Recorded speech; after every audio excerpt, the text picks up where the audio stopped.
UAE और India के दरमियान एक ट्रेन बन रही है जो कि दुबई को जोड़ेगा इंडिया के मुंबई के साथ। क्या कहना चाहेंगे? अंडर वाटर ट्रेन चलेगी वहां पर, तो यूएई तो इंडिया के बड़ा क्लोज हो जाएगा। क्या कहेंगे इस बारे में? नहीं, अगर ऐसा है तो फिर पाकिस्तानी गवर्नमेंट को भी चाहिए कि कोई ऐसा एक्शन ले कि दोनों ममालिक को आपस में कनेक्ट करे, कोई ऐसा रास्ता बनाए। हम तो पहले ही बड़े बदनाम हुए हैं वहाँ पर। आपस में ताल्लुकात बढ़ाने हैं तो ऐसे कोई ट्रांसपोर्ट बनाएं कि पाकिस्तान और यूएई के दरमियान राब्ते फिर से अच्छे हों।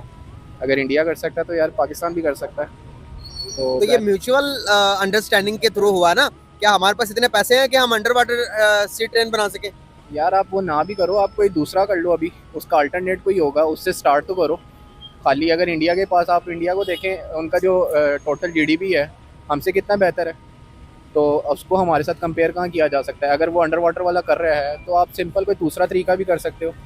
उसको उसको इनिशिएट करो। उसके बाद अगर आप इतना अर्न कर लेते हो, प्रॉफिट होता है, तो आप उसको फिर वो वाले पे ले आओ। ठीक है ना?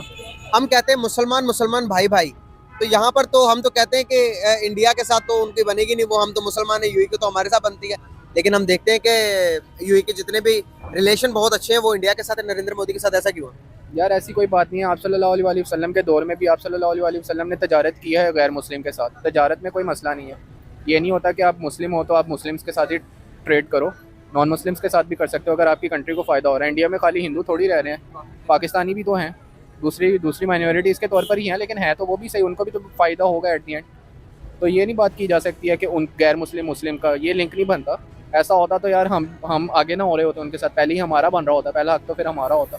अब बहुत से लोग ऐसे हैं जो अंडर वाटर ट्रेन में ट्रेवल करना चाहेंगे और यकीनन उसमें बहुत कुछ जो है वो दुबई के लोग रखेंगे ऐसा जो कि टूरिस्ट जो हैं उसको एंजॉय कर सकें। लेकिन क्या वहां पर ऐसे लोग भी क्या ट्रेवल कर पाएंगे जिनके पास मुंबई का वीजा ना हो? मेरे ख्याल से ऐसा नहीं होगा।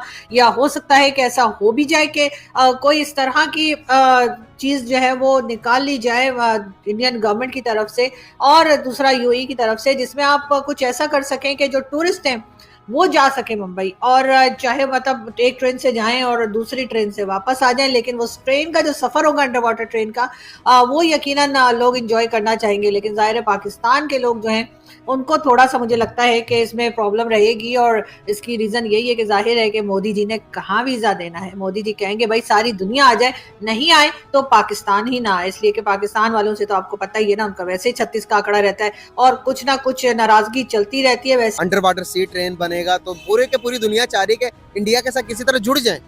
तो ऐसा क्यों होता है? इतनी बड़ी मार्केट है, तकरीबन 1.5 अरब उनकी आबादी है। जिसको देखें कभी बिल गेट्स आ रहा है, कभी मार्क जुकरबर्ग आ रहा है। अब तो इनके इवन के उनके यूट्यूबर्स मेन है जो जिनके मिस्टर बीस्ट के सबसे ज्यादा सब्सक्राइबर्स हैं वो। उसके बाद ये सारे टी सीरीज, हाँ टी सीरीज वाले सारे इधर इधर आए होते हैं इंडिया में। इंडिया के यूट्यूबर्स का क्लैब करते हैं वो। हाँ सही बात है। ये पाकिस्तानियों के पास कुछ है नहीं है। डकी और रजब जैसे फजूल लोग ही रह जाते हैं। इनके साथ क्या क्या करेंगे? इनके साथ फजूल वो लोग नहीं, फजूल हम लोग हैं जो उनके जो कंटेंट देखते लाइक हैं पसंद करते हैं। वो उनका मसला नहीं है, वो बनाते हैं। जो हाँ, देखते हैं उनका ज्यादा उनका मसला ज्यादा है। मसला है। हम देखते भी हैं, उन पर हाँ, बातें करते हैं, हाँ। उनको टाइम देते हैं बातें करने में, वही तो ना। फिर इस तरह के कंटेंट आते हैं। इंडियन वाले अब तो इंडिया देखो देखते नहीं है इस तरह इतना उनका कमाल कमाल का कंटेंट बनाते हैं। कैरी बनाती है, बीबी की वाइन्स वाले हैं वो, खुद आते हैं। वो मिस्टर बीस्ट ने उनके साथ क्लैब किया, उनके पता नहीं क्या क्या होते रहते हैं। अब वो अंबानी की शादी थी, इलन मस्क तक आया वहाँ, का। खुद देख रहे हैं। इतनी बड़ी वो मार्केट है, वो हर कोई चाहता है, सारी दुनिया के जितने भी हैं वो चाहते हैं हमारा यहाँ इन्वेस्ट हो जाए। और वैसे भी वो एज ए नेचर उनके लोग जो हैं वो बहुत ज़्यादा ग्रो कर रहे हैं हर पूरी दुनिया में। अब हमारा सिलेबस ही देख लें, उनसे बहुत ज़्यादा पीछे है। उनकी जो है हमारी एफएससी है, उनकी मैट्रिक में उससे भी नीचे पढ़ाई जाती है। ये तो हमारा हाल चल रहा है। उनके नासा देख लें, गूगल देख लें, और सीईओ देखें, आपको इंडियन मिलेंगे। आईआई पोस्ट पे इंडियंस मिलेंगे, पाकिस्तानियों का कहीं नाम निशान भी नहीं होता। यही चीज़ मैंने है। बच्ची का एक देखा बुक, एक वीडियो आई मेरे सामने, इंस्टा पे मैं स्क्रॉल कर रहा था, देखा वहां पर तीसरी क्लास की बच्ची है जिसको यूट्यूब सिखा रहे हैं, जिसको एआई बता रहे हैं, जिसको चैट जीपीटी के बारे में बच्चों को बता रहे हैं। मैं रील्स देख रहा था, उनके सिलेबस में सेकंड क्लास के फर्स्ट क्लास के सिलेबस में एआई डाल दिया उन्होंने। एआई सिखा रहे हैं, यूट्यूब बच्चों को नेट चलाना सिखा रहे हैं। इधर हमें गंदी चीजें देख के नेट चलाना आता है, हम तब सीखते हैं नेट। हमें कोई वो मिलता ही नहीं है पीछे से। उनका तो खुद सिखाया जाता है स्कूलों वगैरह में। अनफॉर्चुनेटली हमारे जो लोग हैं वहां पे जाके भीख मांगते रहे हैं। वहाँ पे जाके एक अजीब किस्म की जिसे कहते हैं ना एक मसमसे में पड़े रहे हैं, पाकिस्तान को फिर पॉलिटिकली वहाँ पे बड़े एक्टिव रहे हैं और सियासत करते हैं वहाँ पे जाके, जिसकी वजह से एक इंडियन जो वर्कर है, कारोबारी लोग हैं, उनको यूनाइटेड अरब एमिरेट्स ने ज़्यादा वेलकम करना शुरू कर दिया। हमारे तो वीज़े भी अब बंद कर दिए थे और मतलब एक वक़्त हुआ करता था कि यूनाइटेड अरब एमिरेट्स पाकिस्तान को कहता था हेल्प अस, हमारी हेल्प करें। किस चीज़ में हेल्प करें? हमारी हेल्प करें कि भाई साहब हमें हर कीमत में आप जो एमिरेट्स एयरलाइन है, उसको चला के दें। ठीक है जी। तो अब पोज़ीशन ये है कि हमारी अपनी एयरलाइन बंद हो गई। ख़ैर एनी हाउ अब ये उनका आना आज इस्लामाबाद के अंदर बड़ी बारिश हो रही है, बल्कि पाकिस्तान और बांग्लादेश का आई थिंक मैच था, वो भी जो है वो नहीं हो सका। लेकिन क्वेश्चन ये है कि इनके दौरे से पाकिस्तान को क्या मिलेगा? क्या ऐसा है जो बड़ा होने वाला है? कहा जा रहा है बहुत सारे एमओयूज़ भी साइन हो रहे हैं, long term collaboration multiple sectors में। पाकिस्तान के आर्मी चीफ भी उनसे मिले हैं और इस हवाले से एक ही चीज़ नज़र आ रही है कि शायद अब हमें अमारातीज़ ने ये कहना शुरू कर दिया है कि इस सारे सिलसिले को छोड़ें और आप एक काम करें, आप हमारे साथ बिज़नेस करें। आप हमें हमसे ये माँगने वाली बातें जो है वो छोड़ दें। कहा जा रहा है कि एक तरफ तो ठीक है जी, ब्रदरली रिलेशंस हैं, दिस एंड दैट, लेकिन असल में जो चीज़ है वो ये है कि एग्रीमेंट्स सुनने में आ रहा है कि 10 अरब डॉलर की सरमायाकारी की यकीन दहानी यूनाइटेड अरब एमिरेट्स ने करवाई थी पाकिस्तान को, लेकिन वो पैसा क्यों नहीं पाकिस्तान आ सका? वो क्यों हम पाकिस्तान में उस पैसे को नहीं लगा सके? वो इन्वेस्टमेंट क्यों नहीं आई? सुनने में तो ये भी आया था शुरू में कि चैलेंज बड़ा था एक पाकिस्तान के लिए। चैलेंज क्या था? चैलेंज ये था कि उस पैसे को कहाँ लगाना है? हमारा कोई वर्क जिसे कहते हैं ना वो हमने को ऑन ग्राउंड पेपर पे भी कुछ तैयार नहीं किया हुआ था। तो इस चीज़ को उन्होंने भी बड़ा जो है वो मायूब लगा उनको भी और वो भी बड़े मायूस हुए। कि हमारे बहुत से लोग जो हैं वो यकीनन ये ज़रूर चाहेंगे कि जी अंडर वाटर ट्रेन जो है उसका सफ़र जो है वो पाकिस्तानी जो है वो भी कर पाएँ। लेकिन ख़ैर फ़िलहाल तो हमें ये सिलसिला जो है वो कुछ होता हुआ दिखाई नहीं दे रहा, लेकिन ख़ैर ये एक बहुत बड़ी अचीवमेंट होगी भारत के लिए भी और यूएई की गवर्नमेंट के लिए भी। वैसे सुनने में यही आया है कि कोई अबू धाबी बेस्ड कंपनी है जो कि इस तरह की ये ट्रेन जो है उसको चलाने के बारे में सोच रही है और दोनों गवर्नमेंट्स मिलकर अंडर वाटर ट्रेन के ऊपर काम कर रहे हैं। अब देखते हैं कि कब ये प्रोजेक्ट लॉन्च किया जाता है और कब ये कंप्लीट होता इंडिया के साथ वो 100 अरब डॉलर की बात करते हैं कि जी हम 100 अरब डॉलर की बायलैटरल ट्रेड लेके जाएँगे।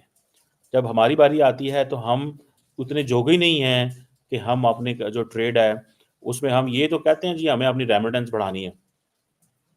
हमें अपनी रेमिटेंस को बढ़ाना है, ये तो हम ज़रूर कहते हैं।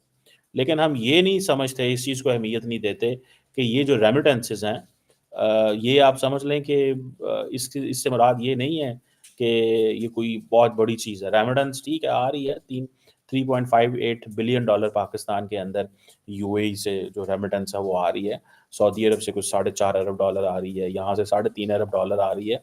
तो वो देखें कितनी बड़ी उनकी मार्केट का कितना बड़ा शेयर है। और मुझे इस चीज़ का भी पता है ये 3.5 अरब डॉलर पाकिस्तान के अंदर आ रहे हैं यूएई से।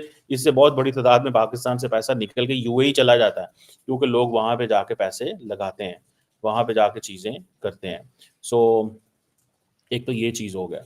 दूसरा इसमें ज़ाहिर बात है कि ये आज ये जो एग्रीमेंट्स हैं, अभी देखना ये है डिटेल हमें जो पता चलेगी, वो यही है कि इन्वेस्टमेंट आए, डॉलर आए और उस डॉलर की बुनियाद क्योंकि हम तो कहते हैं एनर्जी में इन्वेस्टमेंट करें, मिनरल सेक्टर में इन्वेस्टमेंट करें, ये पाकिस्तान की बड़ी ख्वाहिश है कि यूएई जो है वो पाकिस्तान के मिनरल सेक्टर में इन्वेस्टमेंट करे। क्योंकि मिनरल्स वो एरिया है जहाँ पे हम समझते हैं कि there is a probability, strong probability मौजूद है। हमें जिसे वो कहते हैं ना कल्चरल टाइज से अब थोड़ा ऊपर निकलना है और रियली हार्ड वर्क करने की ज़रूरत है। और वो हार्ड वर्क किस शक्ल में हो सकता है? वो हार्ड वर्क इस शक्ल में हो सकता है कि हम ये चीज़ को महसूस करें कि हमें हर कीमत के अंदर बाहर से पैसा तब आएगा जब हम उन्हें ये पूरे का पूरा प्लान एंड पैकेज तैयार करके देंगे। अगर हम उन्हें प्लान एंड पैकेज तैयार करके नहीं देते, तो फिर आप समझें कि it's not going to worth it. ये कोई अमारातीज़ हों, सऊदीज़ हों, कोई भी हो, कोई भी नहीं यहाँ पे आएगा। कोई भी यहाँ पे नहीं आएगा बिकॉज़ इस चीज़ को बड़ा क्लियरली हमें समझ लेना चाहिए, क्योंकि हमने अभी तक frankly speaking we have not paid attention, हमने उस तरह अटेंशन नहीं दी जिस तरह हमें देनी चाहिए।